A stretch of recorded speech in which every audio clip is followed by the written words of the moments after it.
യേശു അവനോട് കാഴ്ച പ്രാപിക്കുക, നിന്റെ വിശ്വാസം നിന്നെ രക്ഷിച്ചിരിക്കുന്നു എന്ന് പറഞ്ഞു.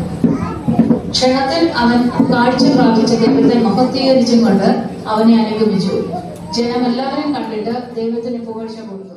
അപ്പോൾ നാം ഇന്ന് പകൽ ചിന്തിക്കാൻ പോകുന്ന ചിന്തയുടെ അതിന്റെ ഹെഡ്ലൈൻ അല്ലെങ്കിൽ ആ ചിന്തയുടെ ശീർഷകം എന്ന് പറയുന്നത് കുരുടന് കൈവന്ന ഭാഗ്യം എന്നുള്ളതാണ്. കുരുടന് കൈവന്ന ഭാഗ്യം എന്ന ഈ വിഷയത്തെ ആസ്പദീകരിച്ച് 5 പോയിന്റുകൾ വളരെ ബ്രീഫായിട്ട് ചെറിയ രീതിയിൽ നിങ്ങളുടെ മുമ്പിൽ ഒന്ന് എക്സ്പ്ലെയിൻ ചെയ്ത് ദൈവസന്നിധിയിൽ ഇരിക്കുവാൻ വേണ്ടിയിട്ട് ഞാൻ ആഗ്രഹിക്കുന്നു. നമുക്ക് നോക്കാം ഏതൊക്കെയാണ് ആ പോയിന്റുകൾ. ഒന്നാമതായിട്ട്, ലഭിച്ച അവസരം ഈ കുരുടൻ പ്രയോജനപ്പെടുത്തി. First one is he took advantage of the opportunity. 2, പ്രതിസന്ധികളെ അവൻ തരണം ചെയ്തു. Second one is he overcome crisis. 3, ഏറ്റവും വിലപ്പെട്ടത് യേശുവിന് മുമ്പിൽ ഉപേക്ഷിച്ചു. Third one is the most valuable was left before Jesus.